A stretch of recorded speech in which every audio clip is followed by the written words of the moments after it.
What's poppin', y'all? We back at it for another great video here today. This is my Master of Social Work Week 48 update, and I just wanted to check in with y'all to let y'all know how things been going with school, my internship, and just let y'all know how I'm feeling overall about the program. So we're also going to get into my experience with FFT, which is functional family therapy, which is something, an evidence-based modality that I've had the opportunity to engage in since I've been doing the internship and things like that. So we're gonna get more into depth on that today. This week's been pretty solid. Like, I feel like I've been handling things pretty well, staying on top of what I need to do and continue to grow both academically and in the field, right? So I've been doing my thing, but I have been a little tired. I haven't been as consistent on the gym this week how I like to.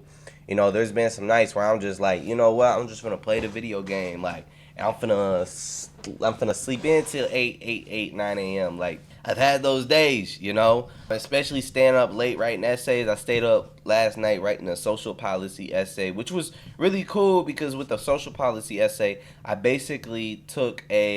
talked about like the Medicare access and things like that, and how some individuals don't have access to Medicaid, even though, they're supposed to, and basically just tying in the principles of social work, how we're supposed to be fighting for, everyone to have equal and equitable access to mental health care, and that just doesn't happen here today. So I was able to kind of talk a little bit more about, the Medicare access and things like that in that paper, and just learn a lot more, So it's a lot of great opportunities, but it kept me up late, and it took away my gym time in the morning because I was too tired last night. I needed my sleep. So it's just certain trade-offs and things like that, that we got to do in grad school, and realizing that, like, us doing this is just preparing us, because there's going to be those clinical days where notes, documentation, and things like that is going to be a pickle when you get home, and it's going to take a while. So, just getting myself prepared for who I got to be, right? So kind of just giving you guys a general update. It's been going cool. It's been manageable. I've been feeling confident in handling my graduate school workload. Like, after finishing that essay yesterday, I really rebuilt my confidence for my academic work. Like, I was falling in this is hard, man. 2 classes, like, whoa. But I really just regained my confidence, because I was like, I got this. Like, this is what I do. This is easy. This is just writing about, this is just learning. I'm looking at it as learning instead of work, and that's what I think that really makes school education, your master's, a whole lot better, is when you could look at it as, like, you learn it. Like, just how I could pick up a book every morning and just read effortlessly with no stress. That's how I gotta wake up and do schoolwork, and that's how I gotta approach it, for the rest of this year, as I got 6 months left. So, I'm excited. I'm feeling good. Summer on the way, and I'm growing, and that's the ultimate goal, is that I feel that I'm becoming better. After that thing yesterday, that essay I just wrote, like, I really just felt that growth and that confidence. Like, I've been growing, but I felt the confidence in relation to that growth. And that confidence is very important in what we're doing. We got to be confident in, what we're doing and stuff. So I'm going to talk about my advanced social policy class. This is a class for my group project. So just kind of like breaking down this group project that we had to do. Group projects, one, I don't know why we do them. I don't know why y'all force us. Y'all know we got busy schedules, work, internship, classes, and then we got to figure out a time to meet with our group weekly. So we've been meeting Sundays at 7 p.m., which is okay. It's been manageable. I've been doing it, right? And it's pretty cool because we all have, like, our roles in the group project, and they made me the project coordinator. So basically, it's not like, oh, I don't got to do no work, but I'm basically kind of like just coordinating the deadlines and things like that, making sure that everyone's doing their part, making sure that we're all contributing to, the assignment, things like that. So it's a pretty cool role, and it also just helps me see, like, social work has also made me see that, like, naturally I'm a leader. Naturally, I'm good at organization. Naturally, I'm good at compiling a plan and getting it done. That's the role that they chose for me in the group project. So it's pretty cool. I'm just glad I wasn't an outline writer, because that's the work. Not saying I'm not gonna contribute to it, because I for sure am, but putting the whole outline on me would have been some work. But let's move on to my evidence-based clinical social work class. I've been doing well, Honestly, it really helps me connect, like, what I'm doing with FFT, because FFT is an evidence-based modality, right? And evidence-based clinical social work practice is all about kind of just studying the interventions that work, the interventions that are backed by research. That's what evidence-based means. It's backed by research. So, just exploring those types of things. This class is a pickle too. We got a motivational interview and assignment that we got to do with AI. So I got to go talk to AI and do a motivational interviewing session with AI, which is going to be cool. I'm excited for it. So now I want to talk about my FFT internship. So another big part about my internship is doing FFT, and that's functional family therapy, and that's been one of the most meaningful experiences of my Master of Social Work so far. FFT has helped me think about therapy in a different way, right? Like a more deeper and complex way. One of the biggest things I've been able to learn is that it takes a lot of time, and the issue is not about like just one person being a problem, but helping the family be able to build that relational focus and see that it's us versus the problem. FFT teaches you to look at like the family system as a whole, right? You're paying attention to the relationship patterns, the risks, what's it called, the risk factors, the protective factors. It forces you to pay attention to the different communication styles. We all communicate different, especially in a family setting. Might got someone who is more open and someone who's just more quiet, and things like that. Paying attention to the different emotional reactions of the family. Paying attention to also the dynamics, right? Is one person in the family more autonomous and is the other person more contacting? And by what I mean contacting is, kind of like closer, trying to engage with the other members of the family. So you really got to make sure with FFT that you're analyzing all those systems in a deeper way. FFT is a 3 to 5 month program. And it starts with the engagement and motivation phase. You're meeting this family and you're trying to engage them. There's 5 main goals that you want to do. You want to reduce blame, reduce negativity, build relational focus, build balance, alliance, and build hope, right? You want to start with the hope. You want to make sure that the family has hope for the future, right? But also working with a lot of these families, you see they throwing blame and negativity in the beginning of this, in the beginning of the process and things like that. Like, for example, little Jimmy always cutting up, and mom always doing this, and they always shifting blame. So those are 2 big goals. And once you complete those 5 goals, reducing blame, reduce negativity, increase hope, build a balanced alliance, make sure that everybody in that family sees that they're all a part of this process, that we're all in this together, and it's us versus the problem. And then also building that balanced alliance, relational focus. Okay, it's kind of leaving my head right now, but basically, and building the balanced alliance is that everybody in the family feels like they're a part of therapy, that their voices are heard. You know what I'm saying? So that's the engagement and motivation phase, and then you move on to the behavior change, right? But yeah, in the beginning, it's just a lot about working with the family. You're building that trust, you're building that rapport, you're building that credibility as a therapist, and then you're just kind of paying attention to how the family naturally runs, right? And then you're trying to help everyone feel heard without being blamed or attacked. And it's really important because if the family don't feel understood, how can they buy in? How are they going to want real change?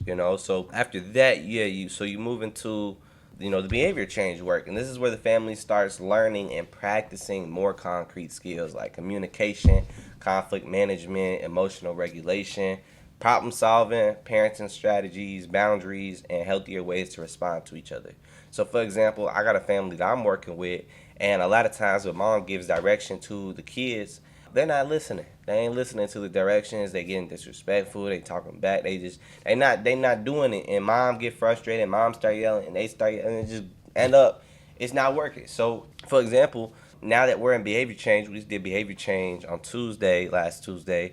And so our first session, and so some skills that we learned is let's check in. And so whenever 2 parties, mom and son, feel frustrated, we able to check in. So how we gonna check in is we gonna check in with this. This is I'm ready to talk. This I ain't ready to. This I don't know how I'm feeling. This is I'm okay. This is no. Right? So, and this is to help with their communication. So sometimes when things start to get heated and escalated, they could be like, I need to check in. And so, boom, if I need to check in, y'all both check in, y'all don't know, y'all take a little break, right? Y'all both check in, y'all good, y'all keep it going. Y'all both check in, y'all bad, take a little break. One bad, one good, take a little break. You know what I'm saying? Another one that we've learned is clear that I showed mom in that first session was clear direction. Instead of telling son, go clean up your room. Maybe ask son, hey, James, let's work on getting the trash up off your floor before dinner tonight. And giving that clear direction in a timely, concise, direction, it'll make it probably easier for him to follow.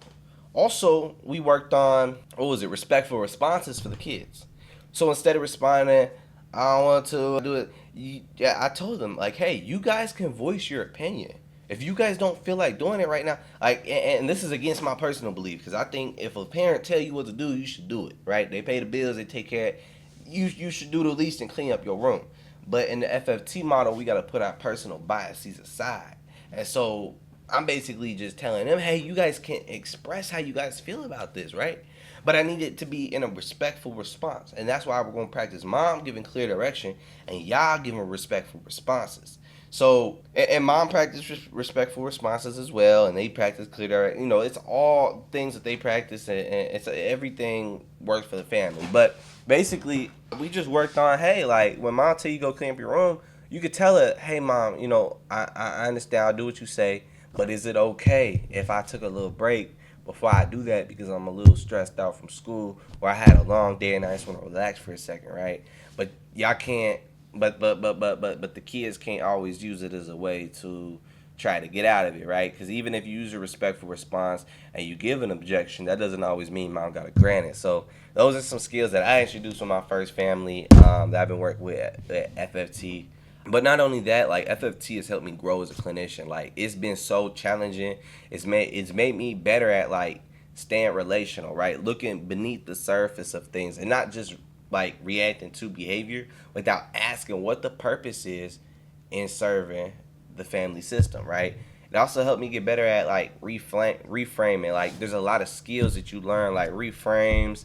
Why am I relabels? Why am I forgetting all these point processing? So, for example, like, if brother's talking about, hey, how some sister did, and I know the sister, like, what? I point process that, hey sister, when I noticed brother said that, I noticed you responded like that. It's just all these different skills that I'm learning. Matching the families. Matching is something that I typically always naturally did, but matching the families in the sense of FFT is, boom, like, you got a family who comes in, it's 7 p.m., they tired, they overwhelmed, they had a long day.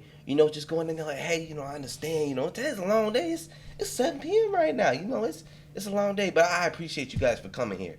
I appreciate you guys for coming here and doing the positivity, twisting it to positivity, but kind of just matching, being more low tone. If you notice the family's more low tone, if you notice the family's energized and everything, being all energized with them, but matching the family is something that's very important as well. I think one of the biggest lessons I've learned as well is that progress doesn't always look like this crazy dramatic things. Like, sometimes progress is just like a family showing up, a family coming in that room for that day. That was progress for that family. Every single person in that room, every single person in that family found a way to get to that session. Every single person in that family is here in this room. And sometimes that's progress for families. And we can't always look at it on what we want for this family, but we got to look at it for what's going to work for this family. What is this family system already? We're not working on changing. We're working on helping this family. We're not changing this family, We're working on taking what they're doing and helping them add things that can just make them even more functionable as a family, right? FFT really helped me notice, like, the small shifts, right? Like the small shifts with the family, the small hits of realization where the son is like, okay, I understand what mom's saying in this moment, or mom is able to understand her kids in a way she wasn't able to understand her kids before.